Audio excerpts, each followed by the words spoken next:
Good evening, and thank you for joining us for yet another episode of TV7 Europa Stands. Europe faces a wide range of open-ended challenges at a time when European leadership remains obscure. Similar to a headless chicken rushing in every clueless direction, European nations may find themselves comparably periled unless leadership reasserts itself to steer the continent into greener pastures.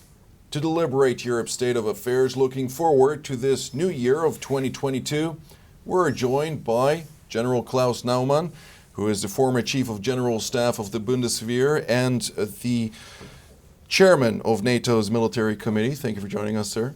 It's my pleasure to be here. Indeed, and I'd like also to welcome Dr. Rafael Bardaji, who is the CEO of Worldwide Strategy, who formerly served as the Spanish National Security Advisor. Thank you. Colonel Richard Kemp, a former British infantry commander and head of the International Counter-Terrorism Intelligence Team at the British Cabinet Office. Pleasure. As well as Mr. Timo Soini, who is Finland's former Minister of Foreign Affairs and Deputy Premier. Thank you for joining us as well. Thank you. Looking forward to 2022, General Naumann, we'll start with you. What is the key topic that you think we should focus on looking forward, especially considering that there's so many various distractions at hand that also need somewhat of an attention? Well, first of all, I hope that we will have the time to develop an idea where Europe should be heading for, should be aiming at. We need to unite our capabilities. We need to develop, Germans always like concepts. We need to develop a concept, and we have to do it in such an attractive way that the United States will remain committed to Europe. We have two events which will highlight that. That is the strategic compass of the European Union, and it is a strategic concept of NATO, which has to be developed in 2022. So that, I think, are at least expressions of a vision for Europe in the transatlantic community. Dr. Bardaji? Well, if I may allow to start by saying that it doesn't matter whether two elephants are fighting or making love, the grass is always ruined. The Europeans will need to decide in this great power competition between America and China whether we want to be standing still below all the elephants or jumping into one decisively.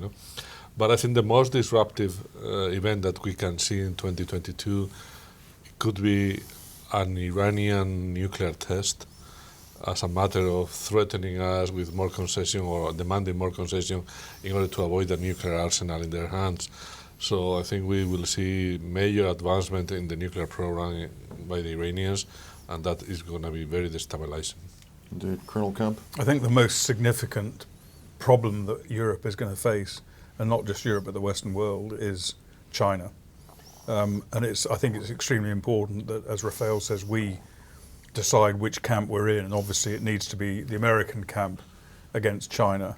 We've seen, certainly over the last year and more, we've seen increased Chinese interference and attempts to gain influence in the Western Balkans and also in Central Europe. And of course there's very significant Chinese involvement and interference in Europe as a whole. So I think that's the key issue that we do need to confront and do everything we can to try and turn the situation around. That's the most important thing. I think another thing I'd say, as President Macron begins his presidency, or France begins presidency of the European Union, that one of the fundamental aspects of his presidency he's decided is going to be European strategic autonomy. I think we need to be very careful of that, because the important thing, it's very important that we keep America engaged in Europe, and that America and Europe work as closely as possible as one. And the more we go down the pathway of European strategic autonomy, I think the greater the risk that comes to that sort of long-term alliance, and NATO in particular. Indeed. Mr. Soini?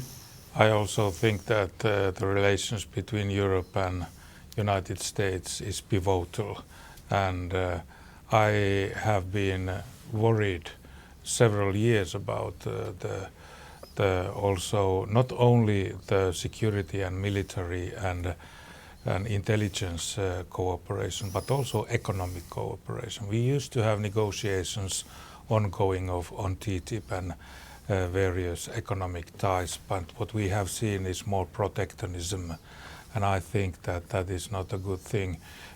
Together, the Western countries and US, we can have a very sustainable and good future. But we also must have our cornerstones, which I have always want to stress out: democracy, rule of law, and Judeo-Christian values.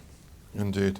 Well, let's start with the umbrella, if you will, of what may ultimately project a shadow upon all of Europe, and that is the strategic competition between, most notably, of course, the United States and China. General Naumann, when we really look at this from a European perspective, why hasn't Europe come to terms with what used to be a natural choice, moving to the Western bloc with the United States, bolstering the democratic values that have been so dear to our hearts, and ultimately doing so on the foundations that our forefathers have built up upon, and that is the Christian or Judeo-Christian values that see strong family values, cultural values that ultimately have brought about this, some may call a masterpiece ultimately, that can be seen in different shades of European light. Well, from my perspective, most Europeans neglected for far too long that we are in a systemic competition. I think we were really relying on the superiority of the Western value system, and suddenly we recognize that we are challenged by China, which developed a real, I should say, three-pronged strategy. The one is the Road and Belt Initiative, by which they achieve a strategic advantage, dominating Europe as well as Africa. The second is the China 2025 concept, by which they want to achieve industrial superiority and technological superiority by 2025. And the third element, which we neglected, is the systemic aspiration of China to be the dominant power which develops a new world order. We have neglected this for far too long. And for that reason... Why is that? It was a comfortable way under the heading of globalization to look at China as the work bank of Western industrial nations. And it was a cheap solution, since many things which enjoyed our citizens were produced in a wonderful way by China at prices which we could never achieve in Europe or in the United States. And we relied on that. And we called it's a cooperative system. We woke up, I think, in 2021. COVID helped us also to make us aware how vulnerable we are. And that is where we stand right now. And we have to develop an idea how we can, to some extent, cooperate with China, that we are too much, I think, connected, that we can fully separate. But at the same time, we have to make clear that we are in the Western camp, we are in the same boat with the United States of America in this strategic competition, and that we have something which we will never negotiate. And that is our Western system of values, the rule of law and democracy. If we understand this, then I think we are on a proper starting point for 2022, in which we have to decide where we really stand. Indeed. Dr. Bardaji? I think since the 90s and the Clinton era, we believed, wrongly as we know now, that increasing trade with China will be beneficial for our consumers, as General Naumann said, cheaper things, but also with progress in China will come democracy, or at least a liberal kind of governance. We know now that they have a state capitalism which is very authoritarian or totalitarian, no respect of human rights, dissidents and everything. But it has taken 20 years for us to realize that fact. Actually, I think we are now looking with new eyes, as General Naumann also said, thanks, unfortunately, to the COVID, when we suddenly discovered that we were not producing any more needles or syringes or face masks or whatever medical equipment we need, and we were totally dependent of the Chinese to sell us their goods. No?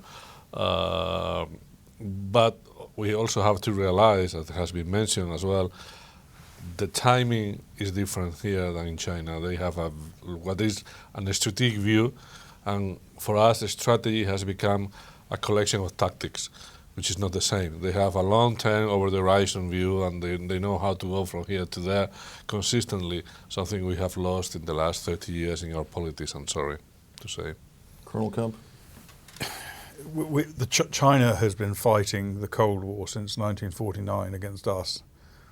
We haven't been fighting back. Yes, we went through a brief period when we were still fighting the Russians in the Cold War, where we considered China to be an enemy as well, but that changed for us, and we managed to convince ourselves that China was going to come into the international order. They were given admission to the international order, given access to our technology, to our markets and everything else, with a understanding by our political leaders that this would help integrate them and change their society. Of course, it didn't do that.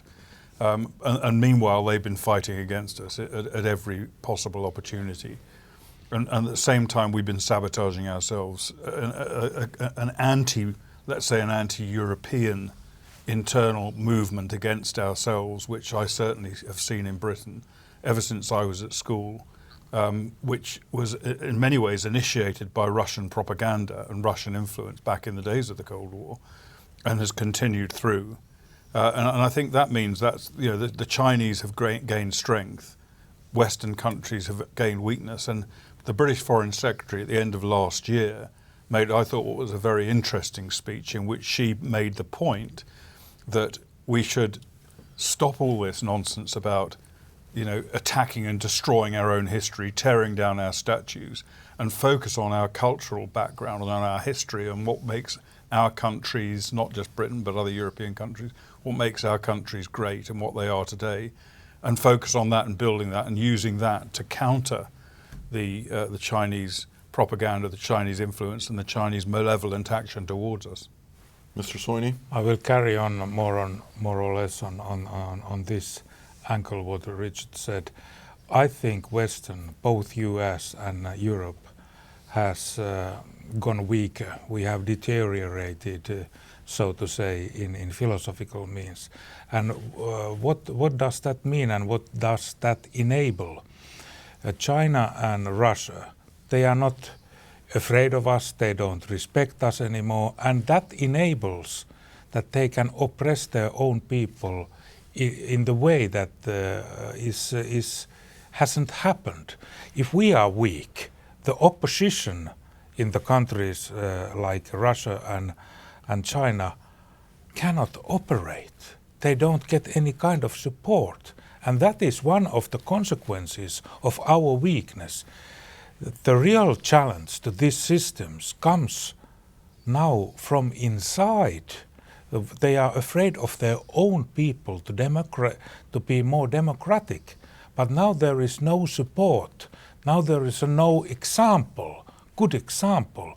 And I think that enables them to be more oppressive and more systematically rough and tough against their own people and against us. Indeed, but with all that being said, and I do appreciate what you said, Colonel Kemp, about focusing on our cultural aspects, as Foreign Secretary Kerr said, but ultimately, how can we do that at a day when we live in a globalized world? There is access for any foreign country to intervene in our societies and ultimately challenge our societies and our cultural heritage.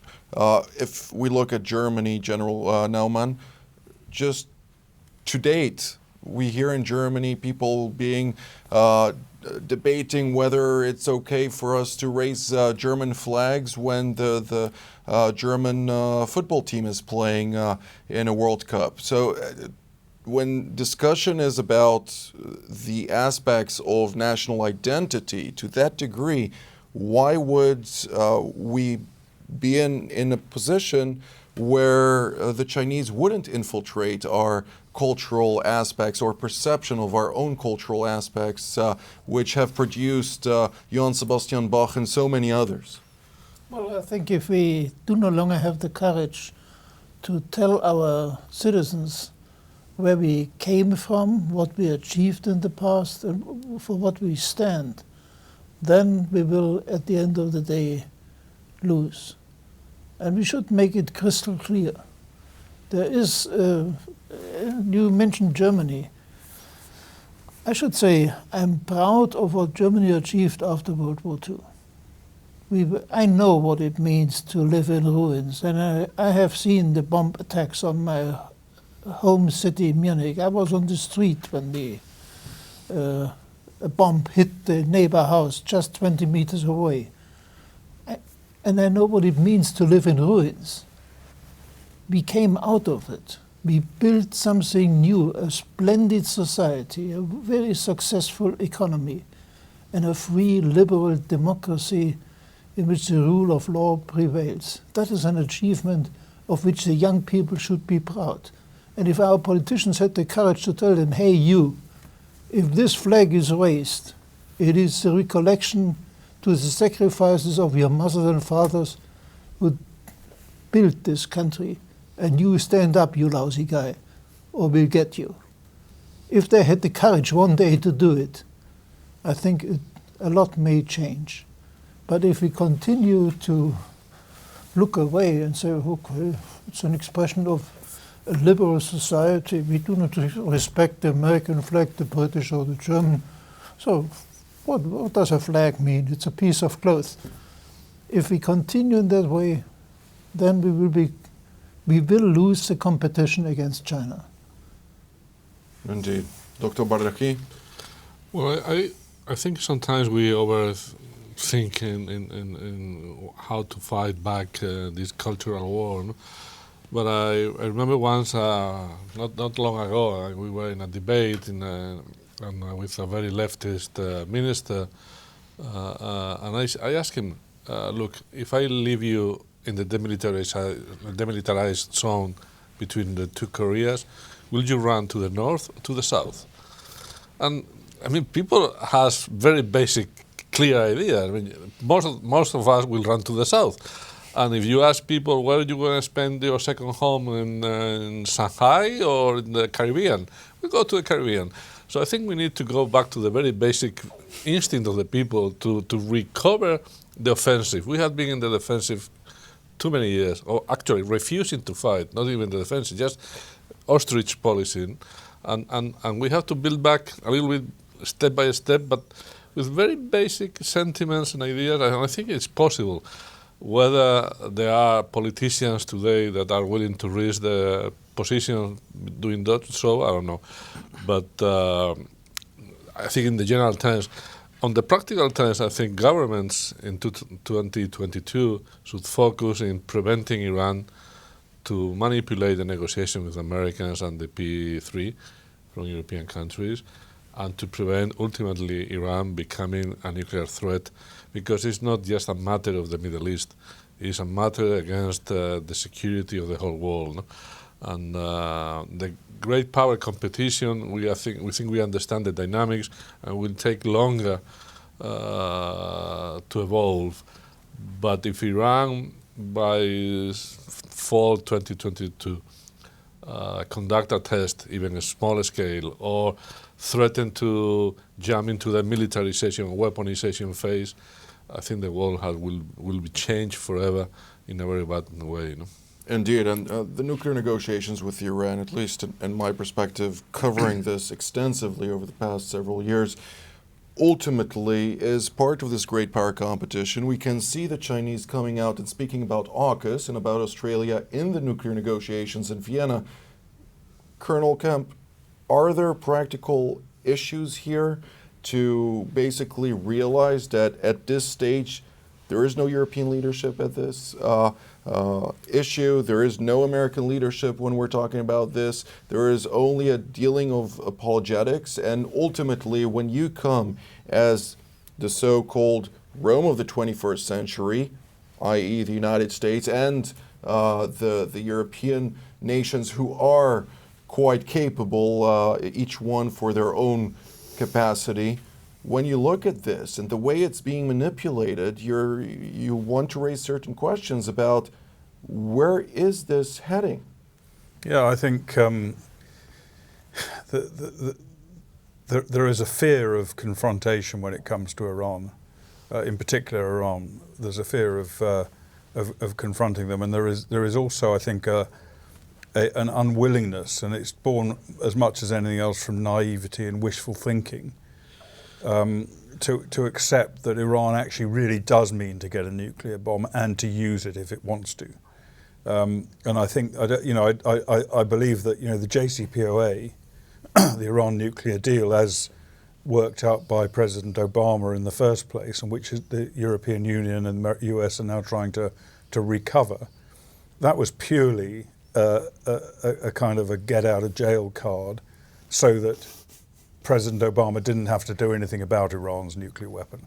He knew it wouldn't stop Iran from developing nuclear weapons, but it meant he didn't have to take military action, which was the only other option. So he could have this fig leaf that said, we've got the JCPOA, we stopped them from developing a nuclear weapon.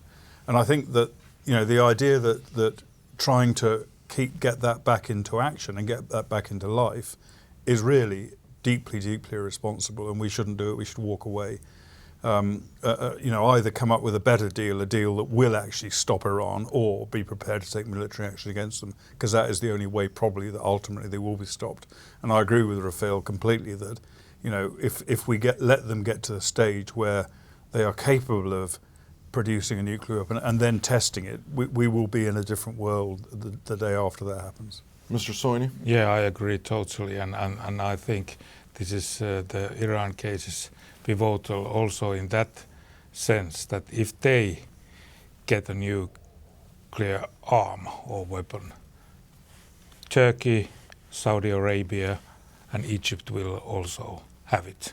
And then we are at the verge of total catastrophe, because this is a kind of a rolling stone. If the one stone is on the loose, it will cause the chain of other stones, and that is why it is so utmost important not to give them a chance to have it. Let me ask you this, however. You were the foreign minister of Finland at the time of the negotiations, and ultimately at the ratification of the Joint Comprehensive Plan of Action, which was never signed but was basically ratified by the passing of Resolution 2231.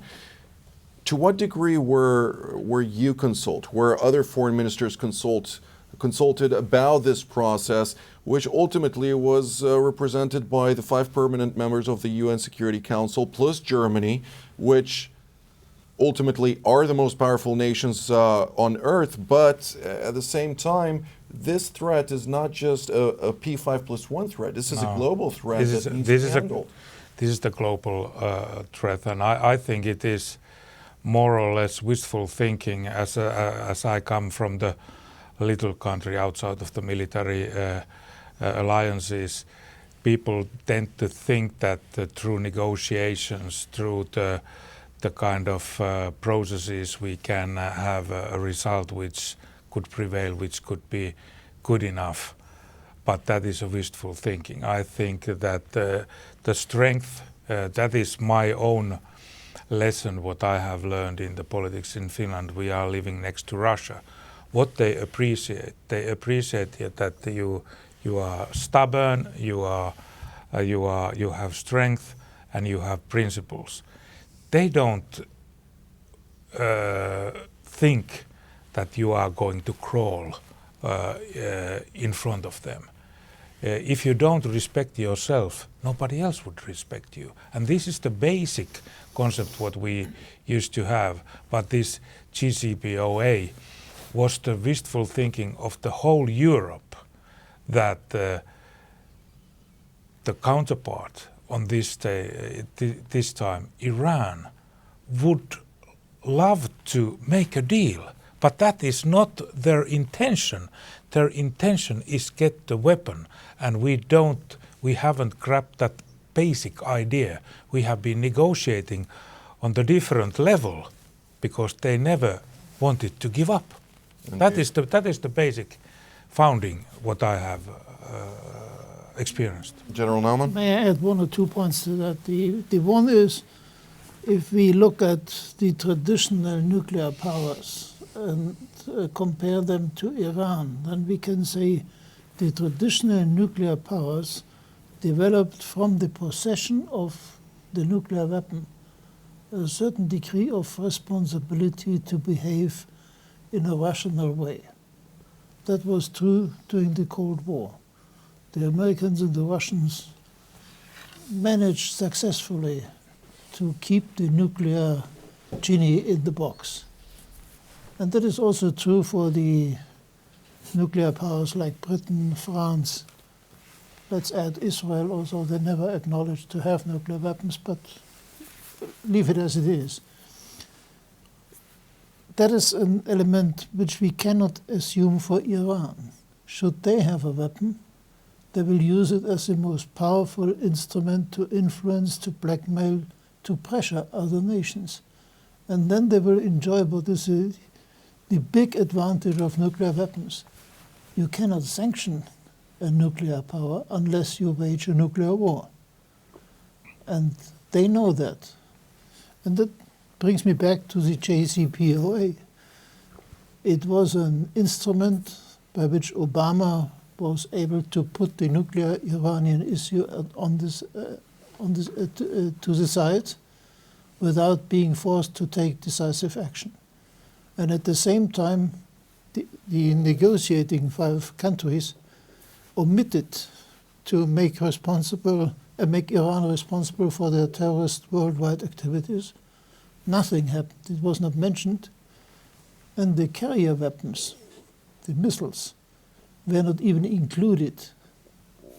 They were mentioned, but they were not included, and Iran refused to include them. Well, Iran was called upon, if we bring about the text of the resolution itself, there was no obligation. So now we have an Iran which is at the more or less at the brink of being a nuclear power, and they have the weapon, and they may have a strategic concept how to use them. So I think this is, as you rightly said, an issue of global dimension. Should we tolerate, and Timo said it, that Iran will become a nuclear power, we will see a nuclear mess in the Middle East. And that's on Europe's doorsteps. Yeah. And Europe will not be able to control it. And should there ever be a nuclear war waged in this area, the impact will be felt by all Europeans. I was a tiny brigade commander when Chernobyl happened.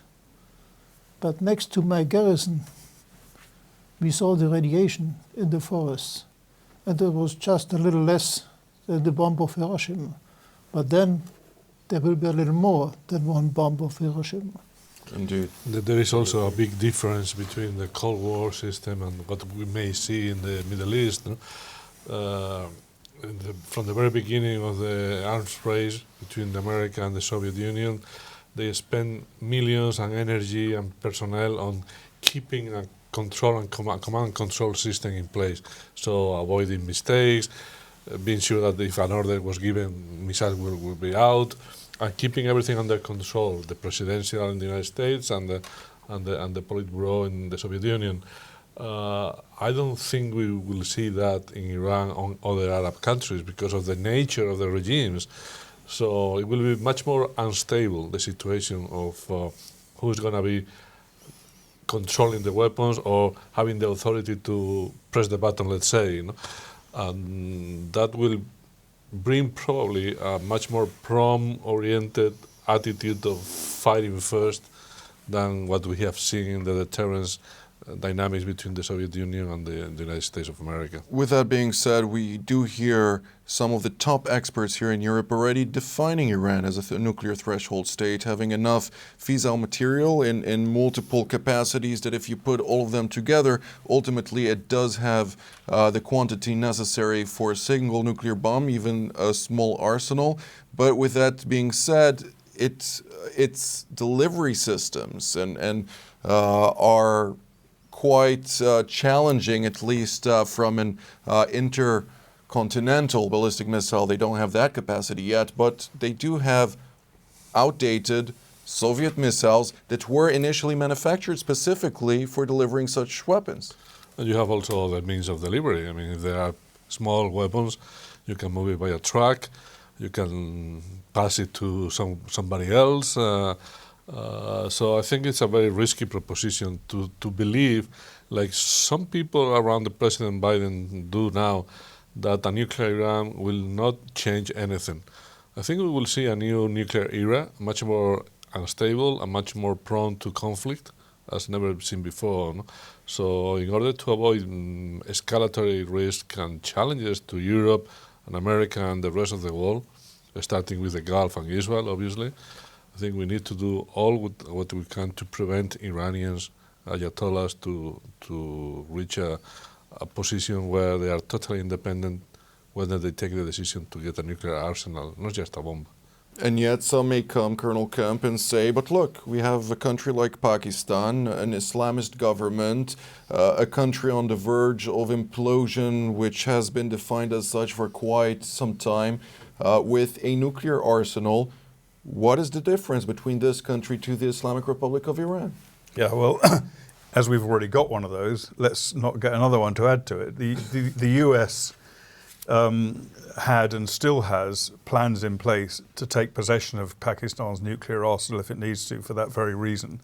Whether those plans will actually be put into place and whether if they are, they actually work is another thing. But of course, there's huge fear in the US of nuclear weapons falling into the hands of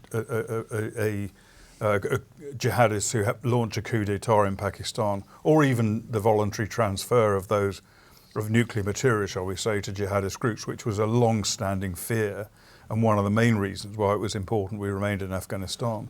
So, let's not say that it's okay if Pakistan's got it, then Iran should have it, because it certainly isn't. And I think the other thing we should bear in mind is there's probably two ways of preventing Iran from getting a nuclear, or of preventing the Iranian regime at present from getting a nuclear weapon. And that one of those is regime change. And obviously that regime change has to include a better regime rather than an equal one or a worse one. So that's one way of preventing the potential catastrophe, and that wouldn't be the ideal solution. And the second way is military action. There is no other. I mean, the Iranians are intent on getting a nuclear weapon and having a nuclear capability. They can only be stopped, in my opinion, by military action, and that military action is not against the nuclear systems alone, because the capability of dealing with it, even with American capability, probably is not going to just totally destroy their program. It needs to be against the government itself, against the government and the leadership of the current regime. Mr. Soini, I'd like to ask you, however, when we're looking at it from a European perspective, why would Europe be so fundamentally keen on trying to outmaneuver the Biden administration, which seems to be lacking the will to walk away from the table when we're talking about negotiations? And without that will, ultimately, you don't have leverage. Doesn't matter how many sanctions you do. Yes, and that is the basic problem on this is that many European governments and countries have great interests, commercial interests with Iran. They have big promises. There were a lot of deals made before, and there are millions and millions of euros and dollars and investments on the hold. And that is one of the big things that Europeans think generally, that this is a negotiable thing. But I believe more, like Richard said, that there is no intention of that kind from the Iranian side. And I think that Europeans are naive in this sense, that they believe that through the bigger economics connections and dependency on each other's, that is the kind of the medicine to this thing. But I don't trust on that, and that is the main thing, that what has put this on hold on the European side is that US, even if it hasn't been firm enough, but it has been firm in that sense that they have said that if the individual firms will go with Iran with some kind of deals, the banking systems are looked very critical way, and that has in a way prohibited those firms to go further. There is no other barrier than this which has prohibited them to go forward on economical grounds. It was the exclusion from the SWIFT system, Yeah. which was the most effective sanction so far. That is. That is hopefully a lesson which Mr. Putin will understand as well. That And is will he understand exactly, something like this? Exactly. But I think the Europeans want the Soviet Union disappear. We believe that we were living in a post-nuclear world, and so no more nuclear weapons of any use whatsoever. We are Disneyland from now on. Yeah, that's right. Yeah.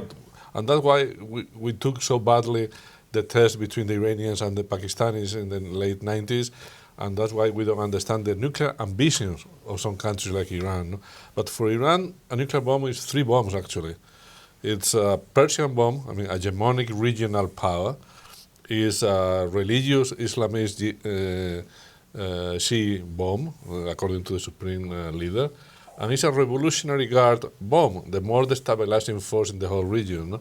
So it's not a normal bomb, it's a complicated, overlapping, if you want, a kind of onion bomb for the Iranian different purposes, and can be put at use by any of them. And if I may add another bomb to the mix, a Chinese bomb, considering the fact that the Iranians owe China $400 billion over the course of 25 years, that could be leveraged by the Chinese in ultimately maneuvering on a strategic level. I doubt sincerely that the Chinese have any interest in the Iranians becoming nuclear, because what the Chinese want is presence without any possibility of counter-arguments. A nuclear power has much more power, in theory, than a non-nuclear power. So for the Chinese, the interest will be to keep the Iranians almost on the threshold, but not having an Iranian bomb. Whether the Chinese will do anything or move a finger to prevent it, I doubt it as well. But I don't think it's in any interest, not Russia nor China, an Iranian nuclear power. But Rafael mentioned one point which I would like to underline when he said it's a Persian bomb. That is a thinking which is widely spread in Iran. If you talk to scientists, to well-educated people who are opposed to the regime, but if you touch on the great heritage of Persia, there is a chord which starts to swing. And that is something which we should keep in mind. And for that reason, I think the nuclear capability of Iran is something which may be supported by many more than the Revolutionary Guards and the regime clerics and so on. Yeah, obviously, at the same time, I'm not worried about the British nuclear forces, because the government is democratic enough not to threaten Spain, I hope. But Islamist Republic of Iran with a bomb is something very different. Well, as Timo pointed out, an Iranian bomb will create a nuclear. It's already begun a nuclear arms race in the Middle East. But the Israeli bomb, which as you said, they allegedly have, well, we believe they do. didn't create a nuclear arms race because other countries in the Middle East recognise With a policy of obscurity. right, indeed, but also other countries in the Middle East recognise that that Israel is not going to use it for an offensive purpose. It's going to be used for defensive purposes. Indeed. Well, I'd like to move on to another interesting fact that occurred over quite some time, and that is the fact that in 2021 we saw a lot of use by various countries to try and align themselves outside of the borders of the Eurozone or European Union and the UK and other countries in proximity. We saw many countries, including Russia, joining the non-aligned group and ultimately creating a certain bloc to basically oppose to a certain degree the United States, Europe, and of course Canada, Australia, and other like-minded nations. How do you see this ultimately impact this new balance, if you will, between non-aligned countries who are quite aligned with each other to countries who are within the democratic Western Hemisphere that ultimately seek to exist under a certain rule of law, but are then also under contention or challenged by the fact that outside forces are challenging that democratic value or the system and seeking that new world order, which General Naumann mentioned earlier? Well, I think one of the most concerning aspects of these developments is the increased cooperation and closeness and increasing, shall I say, between Russia and China. And one thing they have in common, it's not the only thing that they need to cooperate over, but one thing they have in common is opposing the US, opposing the West. We're seeing not only an increasing cooperation between those two countries, but also gathering in some of those other countries, particularly countries that China are able to invest vast amounts of money and influence into their sphere, with the intention of opposing the West and opposing the US. And I think one of the consequences of sanctioning countries like Russia for, let's say, aggression in relation to the Ukraine or other areas, is that it drives them further into the arms of China. And so there are risks of stepping up those sanctions against Russia. But it is an increasingly dangerous problem, I think, that we will be facing more and more as this year evolves. Mr. Soini? I also think the continent of Africa, in that sense, that we have lost interest in the West to the Africa in the way that it is going to be very costly for us. US hasn't paid any attention to Africa in many, many years, and also for some reasons also many European countries, is it because of the colonial history or whatever it is the reason, but China and Russia are very active in Africa. Both of them are very active in Africa, and that causes problems of many kinds towards us. And there is a growing population in Africa. They are on the verge of our continent, the asylum seekers, potential crisis, and economic factors as well. And I think this is something on the strategic point of view, which also have a big impact to the Middle East. And I think if we have a look what China has done, of course it's commercial things, they have took the raw materials out of there, but Russia's involvement in Syria, in the many countries, in Libya, they are very Haftari and that kind of stuff with broken countries, and that is something in due course of time will cause a lot of troubles to us in the future.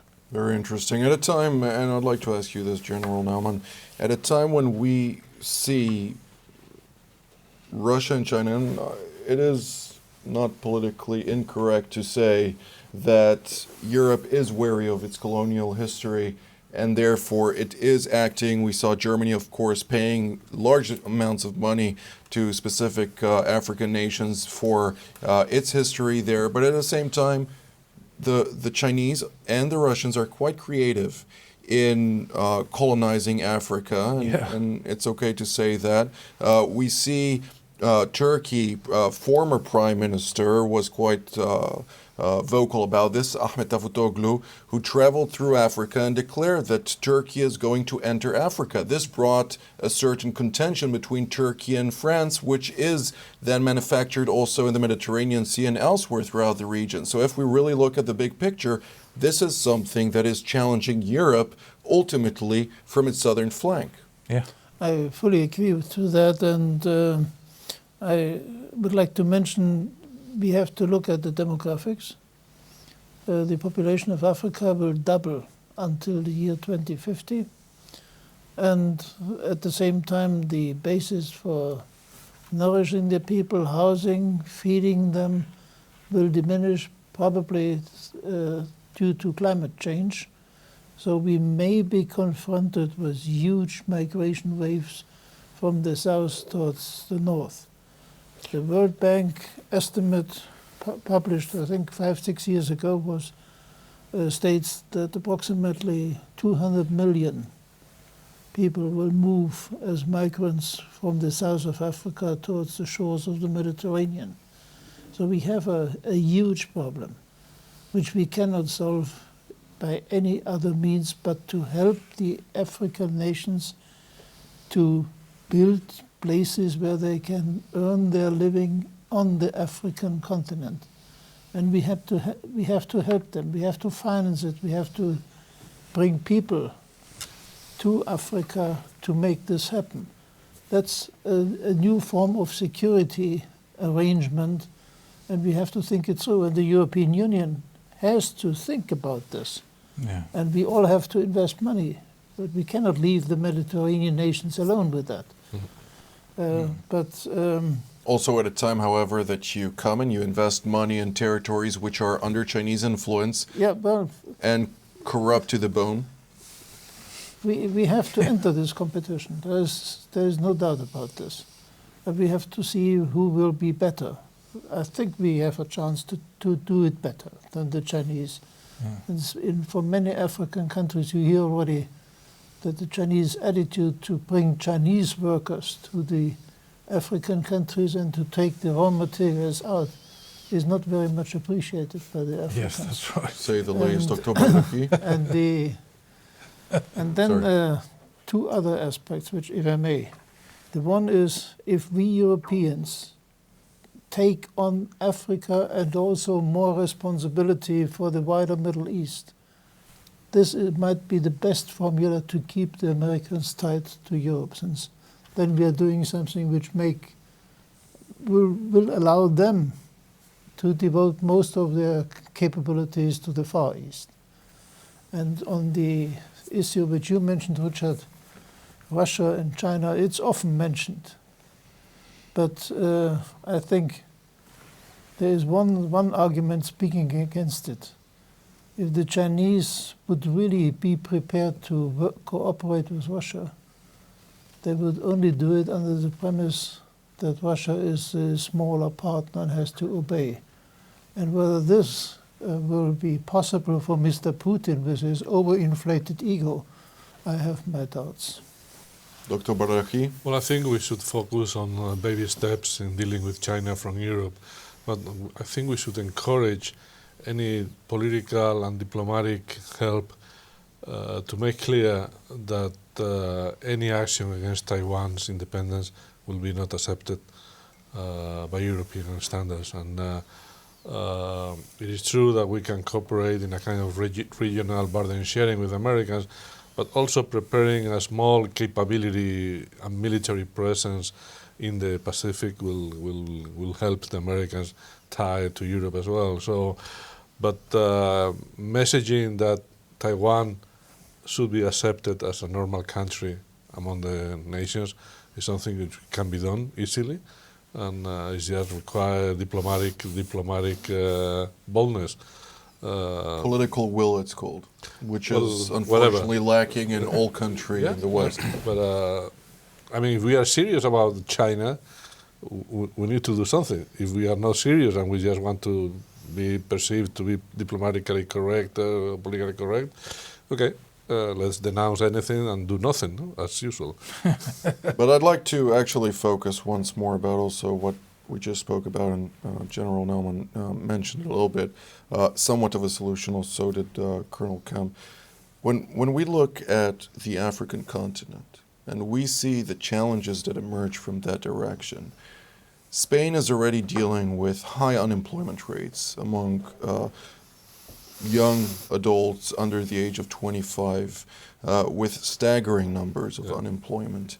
It's dealing with an influx of illegal migration, which is then exploited by multiple, both legal organizations and illegal organizations that conduct very problematic activities throughout Europe. What can Spain do, Southern Europe do, with the backing of Northern Europe in order to bring about a certain reality that this would be once and for all solved? I think it will require first a change of mentality. I think Europe has all the capabilities to do the Frontex, the policing of the southern border, effective, but what we can not allow ourselves now, politically speaking, is, okay, we send the patrol boats, and instead of rejecting them back, we take it all on board and bring it to the European ports. No, I mean, if you are defending the line of your border in the sea, you have to repel the people who are trying to trespass. Engage in the Polish approach? Yeah, and then you have to do a long-term strategy. I mean, the Marshall Plan, if you want, for Africa, to some extent, though we don't have the money now, actually, but we need to put in place the bricks to root in their places the people. No? But again, it will be 4,000 million people against a continent of 350 in the next 70 years. So the disparity of demographics are there. No? But instead of creating incentive, we should disincentive the people coming, no? And dealing with what we are seeing, no? Obviously. Why couldn't we learn from the United States of America's example with their Corps of Engineers in the 20s? That was a system of developing parts of the United States through a national obligatory service. Why couldn't the European Union establish a European Development Corps? Indeed. Well, we are drawing near to the end of the program. I'd like to give each and every one of you the opportunity to have somewhat of a projection for 2020 and what should we focus on. Please keep it shorter, as we would like each and every one of you to have equal time. Colonel Kemp, we'll start with you. I said at the beginning that the most important issue to focus on is China. I would also add to it the very serious point that General Naumann raised about the huge potential threat in the future of immigration into Europe, maybe not in 2022, but over future years, and we do need to take action. I don't believe I think it's a pipe dream to imagine, even with a corps of engineers, to go and turn Africa into some paradise that people want to stay into. I think it's a matter of defending our borders. Unless we want to surrender our country to vast numbers of immigrant countries, we should create a way of defending the borders. And the second and final prophecy I'll make is that we will be facing in Europe a crisis, a significant crisis that nobody has yet thought of, and nobody around this room is going to mention, but it will come our way and we will have to deal with it somehow. Indeed. Well, let me also highlight before we continue that when we're speaking about migrants coming into Europe, we're not speaking about legal migrants, we're speaking about illegal migrants. There is a very clear distinction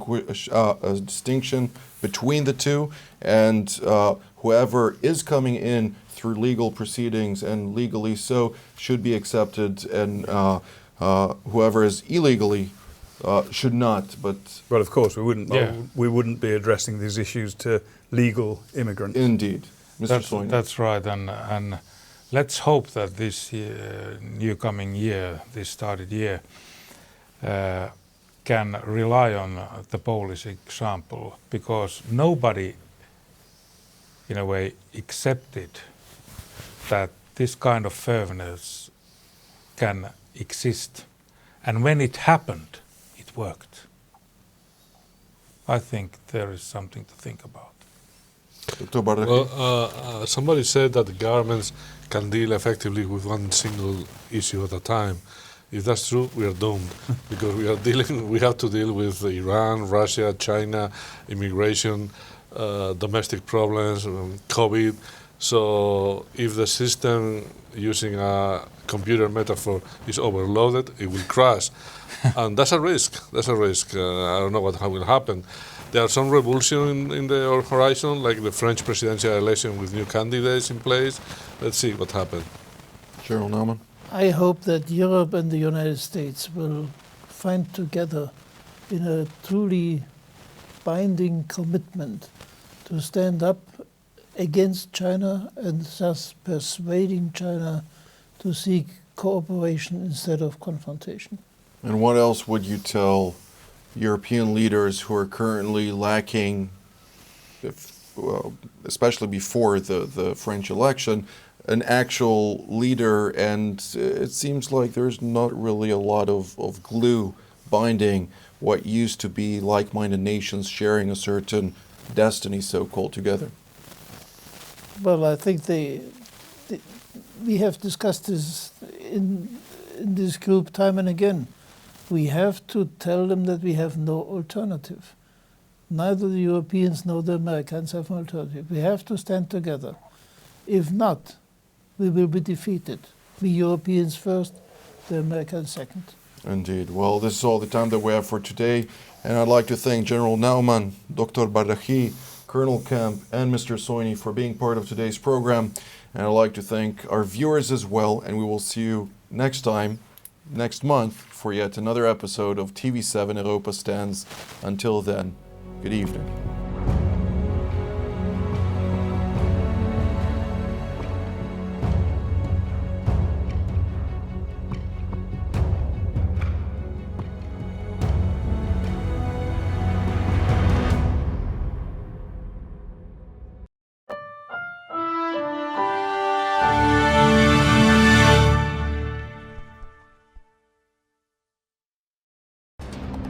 For more of TV7's productions and editorials, we invite you to visit our website at www.tv7israelnews.com.